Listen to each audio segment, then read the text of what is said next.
Hi, I'm Wade Wingler with the Data Project at Easter Seals Crossroads in Indiana. For generations, there's been assistive technology to help people who are deaf or hard of hearing know when those audio cues happen in their environment. There's also technology for amplification and all kinds of great stuff. Brian Norton, our Director of Assistive Technology, is going to show you a new app for your smartphone called Bewarned that sort of does a lot of those things together. Let's go see what Brian has. Hi, my name is Brian Norton, and I'm the Director of Assistive Technology here at Easter Seals Crossroads. Super excited today to talk to you about an app called Bewarned, which is a platform app for folks who are deaf and hard of hearing. And it does a variety of different things where you used to have one app that did something and then another app did another thing.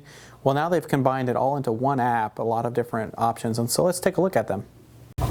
So the app is called Bewarned, and so I'll go ahead and open it up on my phone.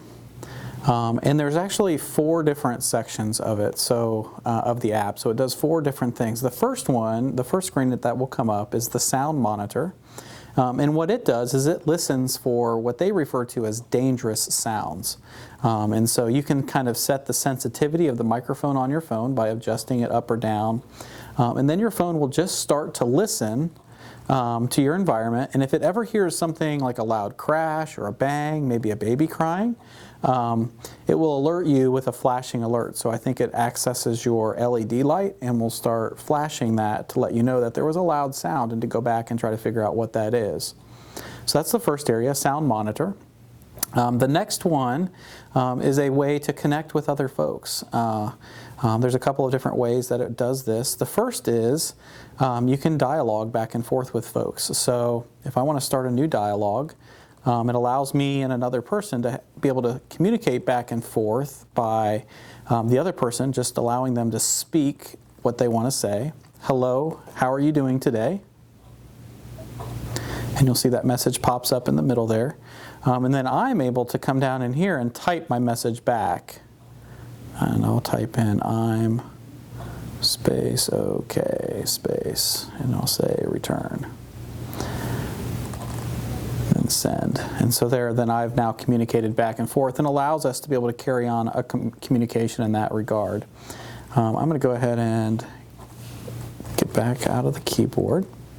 And then I'm going to go back over here to this start dialogue. It also comes with pre-programmed phrases in there. So oftentimes somebody may come up to you and tap you on the shoulder and want to communicate with you, not realizing that you may be deaf or hard of hearing. And so there are pre-programmed phrases in here. I'll just go ahead and hit the microphone. Hi, could you please tell me where the nearest hospital is? So there's different messages that you might want to be able to communicate with folks who aren't able to know American Sign Language or know how to appropriately communicate with you. And there's a whole template of these messages back over here that you can kind of access. The third area of the screen is kind of a way, they named it Dance, but it allows you to be able to put different soundtracks in there, and then it will adjust the vibration in your phone and the LED flashing so that not only is it playing the music, but you can actually feel the music a little bit too, feel and see the music as well. And then the fourth area over here is emergency call. So this is still in beta form, but can help place emergency phone calls for you safely. So that right there is the Bewarned app, and so super excited about it. Seems pretty interesting to me, and we're looking forward to seeing it take off. So there's a great way to address a lot of those assistive technology needs for people who are deaf or hard of hearing in a convenient and free way. That's your tech tip for this week. I'm Wade Wingler with the Data Project at Easter Seals Crossroads in Indiana.